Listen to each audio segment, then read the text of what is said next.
So wouldn't my 9 be the inverse of the 21 being the downside of that? So isn't that where I would want my stop? And like you said, from here it could, keep going down, try it again, whatever. But Correct. here we took advantage of a high percentage opportunity, and that was the point, right? That is correct. Yep. You did a double bottom bounce, and this is support. And on support, what do we do, everybody, on support? Calls. That's right. Call. So now we're in calls, right? So if we were in calls from this double bottom bounce from previous day, now we're respecting right here on this 21 and the 9. So if it's going to pull back, isn't it going to be exactly right here? A high percentage of the time, yes. Right? So if you look at it, wasn't it respecting the 21 the whole time? Yes. So if it's going to do it, it would be here. And if it doesn't, my calls are still good to VWAP. So if I'm in this and the 21 and 9 are so close, my stop is below this 9 and I allow all of this to work. Here is my stop. This is where I bought it because my 9 being the inverse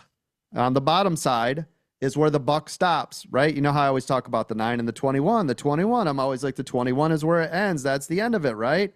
Well, you're going through it. We're trying to break through it. So wouldn't my 9 be the inverse of the 21 being the downside of that? So isn't that where I would want my stop? Things that make you go, And now we've got all of this as free territory. And this is where we bought the calls. All of this is profit. And up here, you take your dirty little hands. Look down at your dirty little hands and tell it, don't play with that. Stop dinking around. You've got your stop in place. Why are you messing with it?